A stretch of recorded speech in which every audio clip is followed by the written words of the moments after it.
The Toba supervolcano, one of the largest explosive volcanic eruptions to ever occur on the planet, originated from the Toba supervolcano in Indonesia.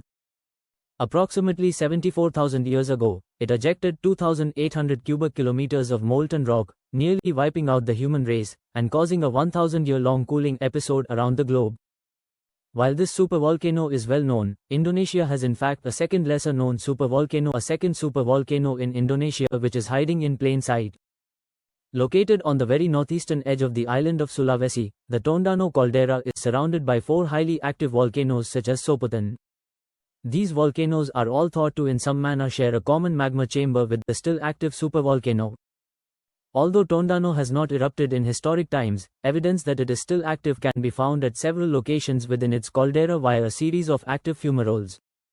While the caldera of the Lake Toba supervolcano measures 100 kilometers long and 35 kilometers size of its caldera wide, Tondano's caldera is similarly massive, albeit a bit smaller. The caldera of Tondano measures 30 kilometers long and 20 kilometers wide, which places its original caldera-forming eruption in the range of lower-end supereruptions. This supervolcano exists due to the offshore tectonic plate collision of the Bird's Head plate with the Sunda plate. The melted crust from this collision then migrates upwards, forming a chain of volcanoes on the north arm of Sulawesi. In the same region, a specific large body of magma intruded into the crust between 2 major faults, but instead of erupting, it slowly expanded in volume deep in the crust. This caused the deep magma to become more silica-rich, eventually resulting in the eruption. Geologic history of andesite lava on the surface 2.19 million years ago. Due to the area being near sea level at the time, there was abundant groundwater, which caused eruptions to be unusually explosive. Volcanic activity later transitioned to forming a series of large lava domes, as the underlying magma chamber continued to become more silica-rich.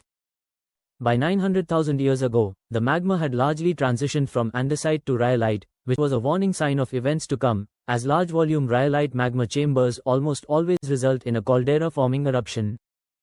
After a series of rhyolite lava domes were constructed, the overall volcano became dormant for several thousand years.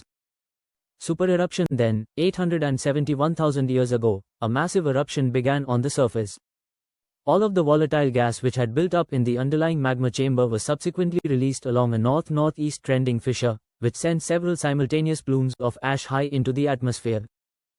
As part of the eruption column was too heavy to rise into the atmosphere, it collapsed.